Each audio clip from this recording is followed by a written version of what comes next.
ابھی میرے پاس ایک نوجوان آیا،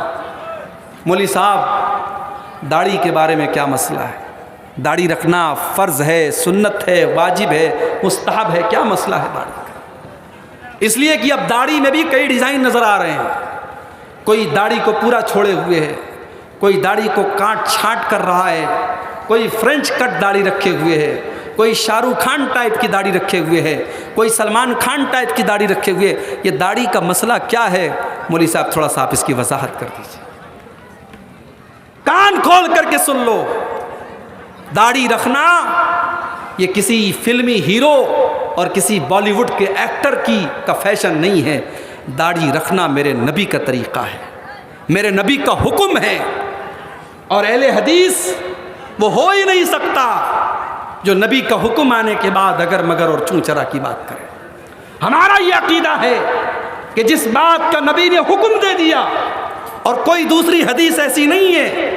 جس میں اس حکم کے بارے میں کوئی گنجائش موجود ہو، تو وہ چیز فرض ہوتی ہے، وہ چیز واجب ہوتی ہے، وہ چیز کمپلسری ہوتی ہے۔ اور داڑھی کے بارے میں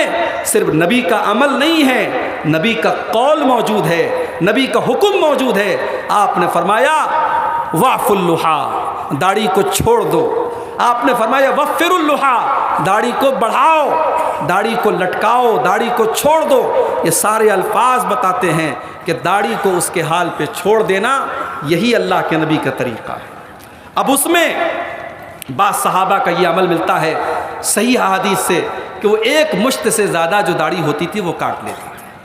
تو ایک مشت سے زیادہ اگر کوئی کاٹ لیتا ہے بعض صحابہ کے اس عمل کو بنیاد بنا کر کے، تو ہم اس کو بدعت تو نہیں کہہ سکتے، اس کو ناجائز تو نہیں کہہ سکتے، مگر ہم یہ ضرور کہیں گے کہ سنت یہ ہے، افضل یہ ہے، اور اہل حدیث جس منہج کی دعوت دیتے ہیں اس منہج کا تقاضا یہ ہے کہ داڑھی میں وہ چیز بھی نہ کی جائے، اور جو نبی اکرم کی احادیث سے جو بات ثابت ہے وہ یہ ہے کہ داڑھی کو اس کے حال پہ چھوڑ دیا جائے۔ یہ ہے، اگر آپ داڑھی رکھتے ہیں اور لوگ یہ کہتے ہیں صاحب یہ تو بڑا عجیب آدمی ہے، داڑھی رکھنے کے بعد ایسا بھی ہو سکتا ہے رشتہ نہ آنا بند ہو جائے، اس لیے کہ آج کل ایسی بھی لڑکیاں ہوتی ہیں، اگر کوئی نوجوان پڑھا لکھا ہے، دیندار ہے، اس نے داڑھی رکھ لیا تو کسی اچھی جگہ رشتہ جاتا ہے تو لڑکیاں کہہ دیتی ہیں مجھے اس ملا سے شادی نہیں کرنا ہے،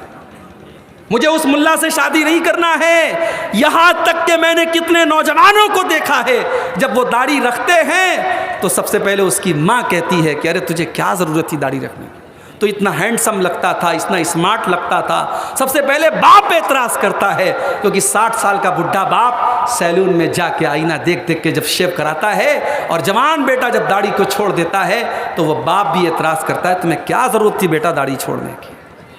ہم نے اس داڑھی کو مولویوں کی سنت اور مولویوں کا طریقہ بنا کے رکھ دیا کہ جو داڑھی رکھے گا وہ مولوی ہوگا۔ یاد رکھو، ارے ہمیں تو شرم آنی چاہیے۔ اسی ہندوستان میں ہماری سکھ قوم رہتی ہے، سکھ کمیونٹی رہتی ہے، ان کا بچہ سے لے کر جوان تک اور جوان سے لے کر بوڑھا تک ان کے گرو کا آدیش ہے نہ وہ سر کے بالوں کو چھوتے ہیں نہ داڑھی کے بال کو چھوتے ہیں، بلکہ جو بدن کے وہ بال جو ناپاک ہیں اور جن بالوں کو ہماری شریعت میں کہا گیا کہ ان بالوں کو صاف کرنا اور ان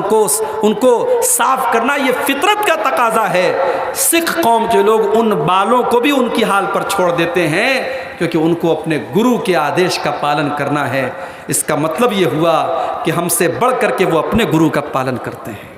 میرے پیارے ساتھیوں، اگر ہمیں یہ دعویٰ ہے کہ ہم اپنے نبی سے پیار کرتے ہیں تو داڑھی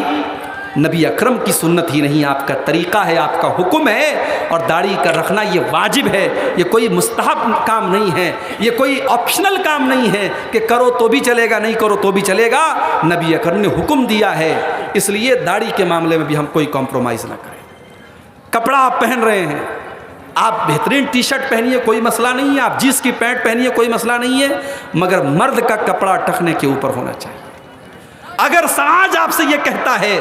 کہ یہ تو بڑے آؤٹ ڈیٹڈ لوگ ہیں، ان کی پینٹ دیکھو کتنی اونچی ہے، ان کا پائجامہ دیکھو کتنا اونچا ہے، تو برداشت کر لو لوگوں کی باتیں، لوگوں کے جملے برداشت کر لو، اس لیے کہ اللہ کے پیارے نبی فرماتے ہیں بدا الاسلام غریبا وسیعود کما بدا غریبا، اسلام جب شروع ہوا تھا تو اجنبی تھا، اسلام جب شروع ہوا تھا تو اجنبی تھا، اور آنے والے دور میں کیسا دور آئے گا کہ اسلام پھر سے اجنبی بن جائے گا۔ یعنی اسلام پر عمل کرنے والا زمانے کی نگاہوں میں اجنبی بن جائے گا، لوگ اس کو عجیب و غریب نظروں سے دیکھیں گے۔ آج داڑھی والا نظر آ جائے، آج اونچے پائجامے والا نظر آ جائے، آج ٹخنے کے اوپر پیٹ والا نظر آ جائے تو سب کی نگاہیں چکپکا جاتی ہیں، اور لوگ کہتے ہیں یہ کہاں سے آ گیا۔ آج لوگ اس کو عجیب و غریب نگاہوں سے دیکھتے ہیں۔ مگر ایمان اور تقویٰ کا تقاضا یہ ہے میرے بھائیوں کہ ہم قرآن و حدیث پر عمل کریں۔